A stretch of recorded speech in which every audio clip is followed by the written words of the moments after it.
What is up, guys? Evanaldo here. Interesting day today. Had Jerome Powell speak. FOMC meeting, Bitcoin dumped down to 57K. Where we are right now, I would guess, or make an educated prediction, educated guess, that we would jump up at least a little bit here, at least a little bit more. I posted a setup in the Discord that tagged everybody in it that did play out so far for a potential long and hit first take profit. I was in a trade that I did out in the during the live stream, unless we pumped up quite a bit more in that amount of time. I just want to see here. Then I'm still before take profit, but I think I might be back in the green, yeah, because we're above that area. So I might be like borderline, almost back in the green. My guess, based on some of these lower time frames, based on a lot of the stuff I'm seeing right now, is that we can potentially jump up just a little bit more here. Now, the big place we got to look at here is going to be right around, that just under 60K is going to be a big place. We got a spiral line, then right at 60K. And odds are, based on how a lot of our bigger time frames look over here, like the 2-day, the 3-day money flow coming out, looks pretty bad. And you got your high anchor waves that, a lot of people, a lot of novices, I think, they ignore these high anchor waves, these more bearish signs that are there, that we got to realize, and we got to compare it to, what happened before, like the top in April 21, like the top in November 21. Now, I'm not saying that the cycle's all over. I'm not saying we're going to have to wait years, before we make a new all-time high. But I'm just saying, we do have pullbacks. It's been this is the biggest pullback, I believe, that we had since November of 22. I'm not saying we're going to come down a full 50%. It's possible we could, but I think it's likely to have that, 30% correction. Keep in mind, guys, there's a lot of big market caps like Tesla, that have those bigger corrections. I mean, obviously Apple hasn't seen anything too crazy in many years, I believe, but you do see it. You do see it. So we got to realize we could come down lower, and sell and May walk away. I think May is historically, I could be wrong here, but historically more of a bearish month. I mean, I don't trade based on that too much, but I do think that we could, eventually lose this 57K, this area we're at right now, and then the next place, there's not much before you get to around 52.8K. So that's what we gotta keep in mind for Bitcoin now. Now, like I mentioned in kind of my last vlog, update type thing, without doing a screen share and with the webcam, I'm trying some different stuff now.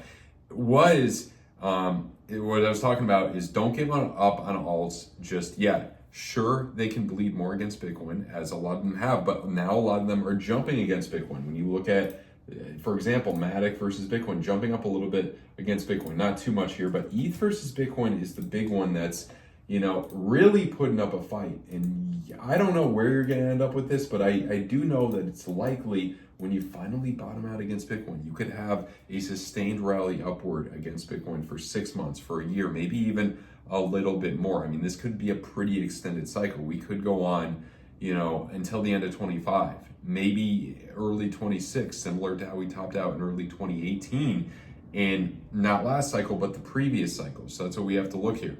Also, the other thing, the post-halving drop that we saw in 2016, according to that, I think that was almost a 40% correction, but it was kind of just a wick down. So I would say the equivalent to that would be seen probably around a 30% correction, high 40s, low 50s, somewhere around that nature would be kind of the equivalent to that. And keep in mind, guys, typically what happens over time, and I'm not the biggest fan of this person, this is who I actually learned this from, Richard Hart. He said that, you have the diminished returns over time for Bitcoin, but then you get the same type of corrections, or very similar to those corrections. I mean, if you factor in inflation, guys, if you factor in inflation, number one, we haven't even made a new all-time high yet. Go Bitcoin versus DXY. Bitcoin versus DXY. You haven't made a new all-time high yet. Your all-time high was November of 21.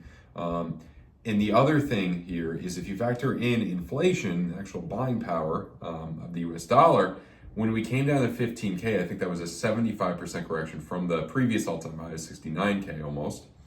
That was, 75% correction. We still had, if you factor inflation, I think close to an 80% correction, if not an actual full 80% correction, which we normally see. So you got to factor in those things. So, if this 4-year cycle plays out, and the thing that's important that we technically, in terms of buying power, have not made a new all-time high, is that the real new all-time high may be, and if you follow the 4-year cycle like I like to do, may be made later this year, early next year.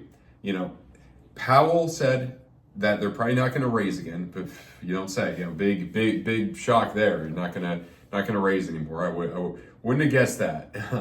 And then if you look at inflation metrics, a lot of things look like they're going to come down. Look at orange juice, look at cattle, look at oil. Those all look pretty bearish in my opinion. Look at unemployment. That looks pretty bullish. I know TA unemployment's interesting, but that looks like it'll rise. We're seeing layoffs. I think we'll continue to see that for another month or two. If inflation comes down for another month or two, S&P 500 keeps coming down, Bitcoin keeps coming down. I know people are going to say Bitcoin means nothing to do with whether the Fed pivots. I think it does a tiny bit. $1 trillion market cap, something that's proven itself, something that has ETFs, that's part of everything now. With the ETF, that's proven itself. That's part of everything. That's a thing. That's something that determines a little bit whether the Fed is going to pivot, whether they are going to admit that or not. So, that's important to realize. That comes down to 50K, somewhere around there. In a month or two, S&P 500 comes down, NASDAQ comes down. Inflation continues to come down, oil continues to come down, then you see more of a reason to pivot in the original time when it was favored to pivot, around June, around July. I think that would make the Fed look very unbiased, very neutral on the election and all that. They pivot in June, and then after they pivot, maybe we need June, July, and then a month after, you start to really recover here. I know typically the bottoms do happen after the pivot.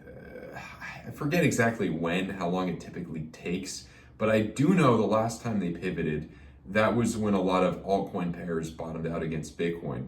And the fact that I think one of the big reasons why a lot of altcoins are holding up well against Bitcoin, especially Ethereum, a lot of them are doing well in their Bitcoin pairs, is because the Fed said today that it could be this. I think it was announced after we saw some of these pairs hold up well after the bottom, but still the Fed announced they're going to stop taking money off of that balance sheet. So that's implies more liquidity will be injected into the system relatively soon in the coming months. So that's what we got to realize here. That's what we got to realize that will hopefully bring us back up. Now, when you look at TradFi, when you look at the S&P 500 right here, right around $500. Looks pretty atrocious on our daily. You have money flow coming out, textbook basic market cipher strategy on the daily, and then potentially coming down to 480, which if you come down to 4,800 for S&P 500, I think that is more of a reason for the Fed to pivot. You come above 4% for unemployment, that's more of a reason for the Fed to pivot. So I think we will see that pivot a little bit earlier than a lot of people are currently saying right now. I could be wrong. We'll see what happens. If everything recovers, Bitcoin soars up to 80K, S&P soars up to new all-time highs in a month or two, it would be more likely that we probably wouldn't even see a pivot until December or after some point after the election. But I think the first option here is kind of the most likely that I'm generally looking at when I look at my charts, when I study this. So, swing shorts on Bitcoin, I still think kind of makes sense if you know kind of where to put your stop loss and all that. We got a lot of trade setups, a lot of stuff, in the Discord. Discord is $65 a month. If you pay in crypto, the details are in the free Discord under the support ticket area. If you pay in crypto, $50 a month, and there's also a yearly and 6-month discount if you pay in crypto as well. If you want one free month in the Discord, if you sign up to any exchanges down below, Bybit is great, FAIRDESK is great, MEXC is great. There's all pros and cons to all of them, but I think those are the big three to use right now. In terms of no KYC being required, FAIRDESK is probably the best one for that. In terms of lowest fees, MEXC would be the best one for that. In terms of highest liquidity, getting your orders filled and all that, Bybit would be the best one for that. It is a KYC exchange. Bybit is doing a pretty good promo where if you sign up, deposit at least $100, you can get a $100 airdrop to trade with. In addition, if you guys deposit at least $100 to any exchanges down below, like I mentioned, I'll give you one free month in there. Just open a support ticket in the Discord with your UID.